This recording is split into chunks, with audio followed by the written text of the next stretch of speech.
Chapter 8 enter Miss Marple.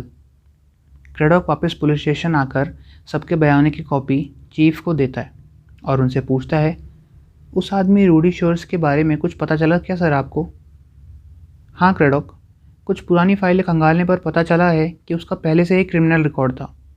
वही हेरा फेरी और छोटी मोटी चोरी चकारी करना, और तो क्या। अच्छा ये सब जाने दो, तुम मुझे कुछ परेशान से लग रहे हो। क्या हुआ, सब ठीक तो है? एक ओपन एंड शट केस पर तुम्हें इतना परेशान होते मैंने पहले तो कभी नहीं देखा। क्रेडॉक कहता है, हाँ सर, क्योंकि ये केस जितना आसान दिख रहा है उतना है नहीं। चीफ कहते हैं, तुम मुझे ज़रा खुल के बताओ क्रेडॉक, आखिर तुम कहना क्या चाहते हो? क्रेडॉक कहता है, सर जैसा आपने कहा था, मैंने पता लगाया कि रूडी शोर्स 6 बजे वाली बस से स्लैगॉन पहुंचा था और वो बस स्टॉप से लिटिल पैडॉक्स की तरफ गया था और वहाँ पहुंचकर वो फ्रंट डोर से ही घर के अंदर एंटर हुआ होगा।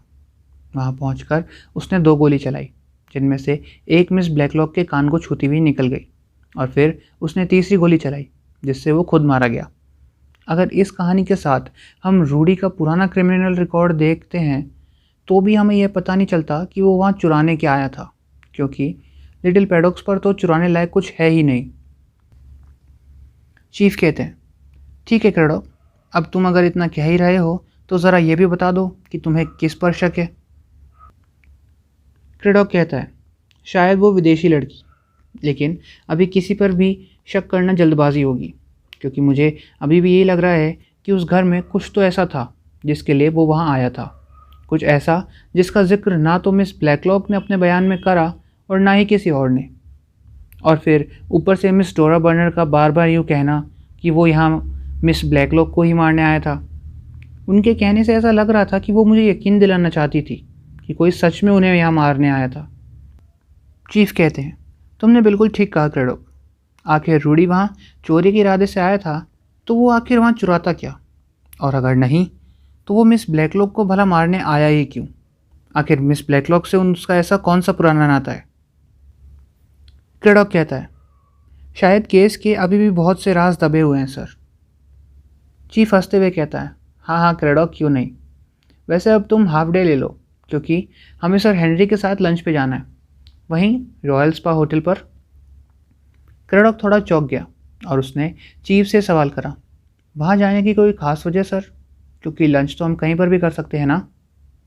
इतने में ही सर हेनरी अंदर आते हैं और चीफ उन्हें बताते हैं कि उन्हें एक ख़त मिला है किसी ऐसी लेडी का जो इस वक्त रॉयल स्पा होटल में रुकी हुई है।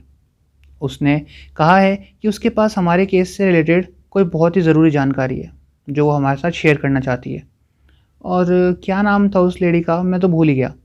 शायद जेन मर्पल, नहीं जेन मार्पल, हाँ यही नाम है उसका, मिस जेन मार्पल। मिस जेन मार्पल के बाल अब सफ़ेद हो चुके थे, लेकिन उनके गालों की लाली अभी भी बरकरार थी। उनकी आंखें हल्के नीले रंग की थी। उन्होंने ऊन से बने कपड़े पहने हुए थे और वो कुर्सी पर बैठी अभी भी कुछ बुनाई कढ़ाई का ही काम कर रही थी। वो जितनी खुश सर हेनरी को देखकर हुई थी, उतनी ही परेशान और हैरान चीफ और क्रेडॉक को देखकर भी हुई थी, क्योंकि वो उन दोनों से अनजान थी। सर हेनरी उन सब का आपस में इंट्रोडक्शन करवाते। मिस मार्पल कहती है, मुझे आपसे मिलकर बहुत खुशी हुई, वाकई में आपसे मिले बहुत समय हो गया था मुझे। ये तो मेरे भांजे ने ये होटल बुक करा दिया, इसलिए आपसे मुलाकात हो गई आज मेरी। थोड़ी देर ऐसे ही आपसी बातें करने के बाद रिसडेल कहता है, चलिए हम मैनेजर के प्राइवेट कैबिन में चलते हैं, वहाँ हमें कोई परेशान नहीं करेगा। हम वहाँ चलकर इस बारे में अच्छे से आराम से बात कर सकते हैं। वहाँ पहुँचकर चीफ सबसे पहले मिस मार्पल से पूछता है, हाँ तो मिस मार्पल बताइए, क्या बताना चाहती थी आप हमें? मिस मार्पल कहती है, हाँ ये चेक के बारे में है जो मैंने उस आदमी को दिया था जो नीचे रिसेप्शन पर रहता था, वही रूडी शोर्स नाम का। मैंने चेक में अमाउंट लिखा था कि मुझे बैंक से 7 रुपये विड्रॉल करने, लेकिन उसने उसे 17 रुपये बना दिया था। चीफ पूछता है, आप इतने यकीन से कैसे कह सकती हैं कि ये काम उसी ने करा था? मिस मार्पल कहती है, क्योंकि मैंने चेक रिसेप्शन पर ही भरा था और ये जो 7 के आगे एक उसने बनाया है वो भी सेम इंक से ही बना है, इसलिए मैं अक्सर या तो 20 रुपये निकालती हूँ या फिर हाथ खर्च के लिए 5 रुपये। इसलिए मैं पूरे यकीन से कह सकती हूँ कि ये मेरा काम नहीं है। मैं कभी भी ऐसे अधूरे पैसे नहीं निकाला करती। रिजडेल कहता है, आपने सही कहा मिस मार्पल। उसका क्रिमिनल रिकॉर्ड है स्विट्ज़रलैंड में। हमने चेक करा है, उसके सारे डॉक्यूमेंट्स भी फर्जी थे। मिस मार्पल कहती हैं, वो यहाँ किसी लाल बाल वाली वेट्रेस के साथ घूमता रहता था अक्सर, और मैंने देखा था कि वो अक्सर उसे फूल और चॉकलेट भी दिया करता था। वही वेट्रेस आती थी मेरे रूम में हमेशा, लेकिन अब मैं देख रही हूँ कि वो कुछ बदली बदली सी लग रही है। रूडी के मर जाने के बाद शायद उसका मुंह खुलवाने के लिए तुम्हें उस पर थोड़ा दबाव डालना चाहिए। चीफ कहता है, उससे हम पहले ही पूछताछ कर चुके हैं मिस मार्पल, लेकिन हमें उससे कोई ख़ास जानकारी हाथ नहीं लगी है। आपको क्या लगता है इस सब के पीछे कौन हो सकता है? मिस मार्पल कहती है, देखिए इंस्पेक्टर, मैं सिर्फ इतना कह रही हूँ कि कोई आदमी जो फर्जी डॉक्यूमेंट्स पर यहाँ रहता है, छोटे मोटे घपले करके अपना काम चलाता है, अच्छी भली नौकरी है, ठीक ठाक सी दोस्त भी है, उसे ऐसी क्या ज़रूरत पड़ गई कि किसी अनजान के घर घुस के गोली चला दे? कोई भी चोर यदि चोरी करता है तो अपना शिकार बड़े ध्यान से चुनता है, उस पर नज़र रखता है, उसका पीछा करता है। लेकिन ये रूडी तो बिल्कुल अलग ही तरह का बंदा निकला। क्या रूडी को किसी ने भी उस हादसे से पहले उस जगह के आसपास कहीं देखा था? उसके पास ना तो घर में घुसने की कोई वजह थी और ना ही वहाँ से चुरा के लाने लायक कोई सामान था। उस लेडी को मारने की भी कोई वजह नहीं थी रूडी के पास, तो वो ऐसा करेगा ही क्यों? ज़रा आप खुद सोचिए ना। क्रेडॉक को मिस मार्पल की बातों में अपनी झलक दिखने लगी। वो सोचने लगा कि कब से यही सवाल ही तो मुझे भी परेशान कर रहा था कि आखिर रूडी ने ऐसा करा ही क्यों। सर हेनरी कहते हैं, कैसा रहेगा कि अगर हम मिस मार्पल को हमारे गवाहों के बयानों को पढ़ने दें तो हो सकता है कि वो हमारी कुछ मदद कर सके। आखिरकार अब तक उन्होंने जो भी कहा है वो हमारी अब तक की जांच से हूबहू मेल खाता है। इतना सुनते ही रिजडेल बयानों की कॉपी लेने जाता है। क्रेडॉक कहीं ना कहीं मन ही मन खुश हो रहा था कि अब उनके पास एक और शातिर दिमाग है इस गुत्थी को सुलझाने के लिए।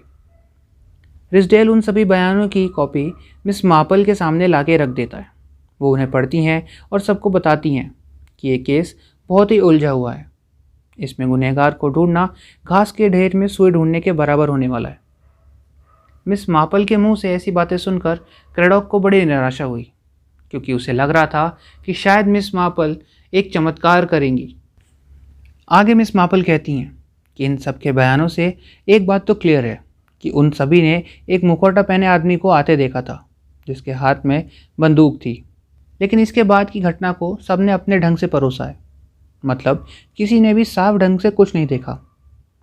वैसे इस रूडी शर्ट्स का अब तक का जो भी क्रिमिनल रिकॉर्ड रहा है उसमें ये कहीं भी नहीं लिखा हुआ है कि इसने कभी किसी को जान से मारने की कोशिश करी हो। तो ये आखिर ऐसे ही किसी के घर में बंदूक लेके क्यों घुसेगा और गोली भी चला दे? हो सकता है डराने जितना तो मामला समझ आ जाए, लेकिन गोली नहीं चला सकता ये। अगर आप मेरा पर्सनल ओपिनियन पूछे तो मुझे तो यही लगता है कि ये सारा का सारा प्लान किसी और का ही है, जो रूडी को यहाँ यह कहकर लाया था कि ये सिर्फ एक मजाक है। वो किसी के साथ एक प्रैंक करना चाहते हैं। वो इस सब को एक मजाक ही समझ रहा था।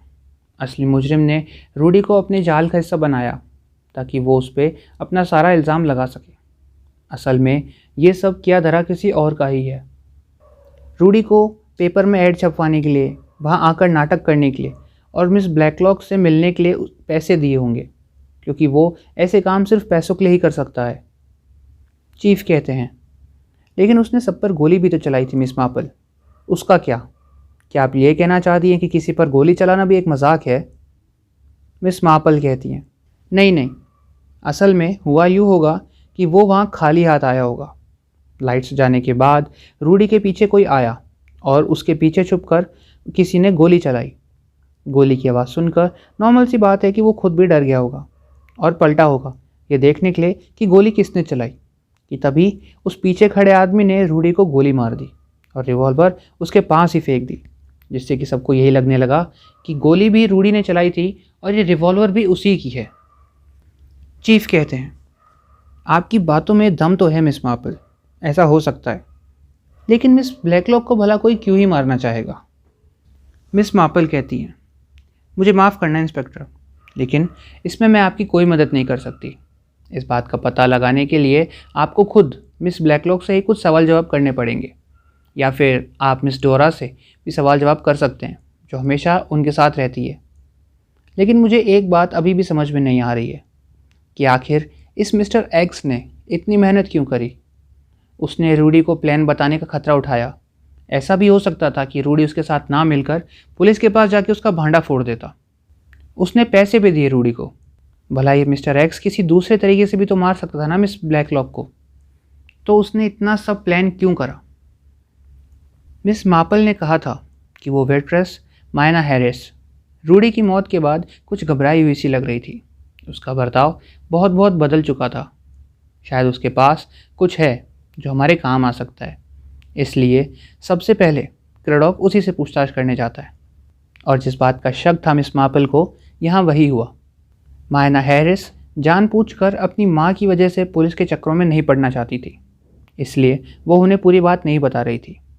क्रेडॉक के पूछने पर वो उसे बताती है कि एक रात रूडी मुझे बाहर लेके गया था। उसने मुझे बताया था कि उसे बहुत ही जल्दी ढेर सारे पैसे मिलने वाले हैं। फिर उसने पेपर में छपा ऐड भी दिखाया था मुझे, तो मुझे लगा कि वो ज़रूर से मजाक कर रहा है। लेकिन उसने मुझे बताया कि ये बस सिर्फ एक नाटक है जो किसी बच्चे की पार्टी में उसे परफॉर्म करना है, और उसके बदले में उसे भारी पैसे मिलने वाले थे किसी से। लेकिन दूसरे दिन जब मुझे पता चला कि रूडी ने किसी को जान से मारने की कोशिश करी और वो खुद भी इस कोशिश में मारा गया, तो मैं बहुत डर गई थी। मुझे लगा कि अगर मैं ये सब आप लोगों को बताऊंगी तो आप उसकी मौत से मुझे भी जोड़ेंगे और मेरी भी बहुत बदनामी होगी। मैंने इसी डर से किसी को कुछ बात भी नहीं बताई। मुझे रूडी ने बताया था कि वो सिर्फ एक नाटक के लिए वहाँ जा रहा है। उसने मुझे गन के रिलेटेड कुछ भी नहीं बताया था। क्रेडॉक उससे फिर से पूछता है, क्या उसने कोई नाम बताया था कि उसे ये काम किसने दिया है या किसके कहने पर वो ये काम कर रहा है? नहीं, उसने मुझे कुछ नहीं बताया था इस बारे में। अब सभी लोग होटल से वापस आ रहे थे कि तभी चीफ कहते हैं, मिस मार्पल और उस वेट्रेस की स्टोरी तो ठीक है, लेकिन उसे सच मानने के लिए हमारे पास सबूत के नाम पर अब भी कुछ नहीं है। कोई ऐसे ही अचानक कहाँ से आ गया रूडी के पीछे, और फिर ये सब करने के बाद आखिर वो कहाँ हवा हो गया। क्रेडॉक कहता है, हो सकता है सर वो साइड डोर से आया हो, या फिर हो सकता है वो उन्हीं में से कोई एक हो, जैसे कि मित्सी, क्योंकि बाकी सब लोग वहीं खड़े थे और मित्सी किचन में थी। तो मित्सी किचन में से आकर रूडी के पीछे से बहुत आसानी से गोली चला सकती है। गोली चलाने के बाद और रूडी को मारने के बाद वो बिना किसी को दिखे चुपचाप वापस से किचन में जा सकती है। तो मुझे लगता है शायद ये सब उसी का करा धरा है। चीफ कहते हैं, लेकिन ये मत भूलो क्रेडॉक कि उसके लिए एडमंड ने गवाही दी थी कि एडमंड ने ही बाहर से दरवाज़ा खोला था। तो आखिर अगर एडमंड ने बाहर से दरवाज़ा खोला था तो मित्सी को अंदर कमरे में किसने बंद करा? क्रेडॉक कहता है, सर सीढ़ियों के पीछे से एक और दरवाज़ा है किचन तक जाने का। तो हो सकता है उसने पहले बाहर से दरवाज़ा लॉक करा किचन का और फिर सीढ़ियों वाले रास्ते से पीछे से घूमकर किचन के अंदर चली गई हो। चीफ कहता है, हाँ ऐसा हो तो सकता है, लेकिन मोटिव ऑफ मर्डर तो अभी भी नहीं है ना हमारे पास कि आखिर रूडी मिस ब्लैकलॉक को मारना ही क्यों चाहता था। क्रेडॉक कहता है, आप अब भी नहीं समझे सर, रूडी तो सिर्फ एक मोहरा था। असल में जो उस मोहरे को कंट्रोल कर रहा था वो मारना चाहता था मिस ब्लैकलॉक को, रूडी नहीं। मिस ब्लैकलॉक से हमें अभी तक कुछ भी इसलिए पता नहीं चला क्योंकि हम उनसे सवाल ही गलत कर रहे थे। हमें अब उनसे ये पूछना होगा कि उन्हें कौन मारना चाहता है, ना कि रूडी उन्हें क्यों मारना चाहता है। इसके साथ ये चैप्टर यहीं पे ख़त्म हो जाता है। अब मैं मिलूँगा आपसे एक नई वीडियो में। तब तक के लिए be safe, stay healthy and keep reading. Bye.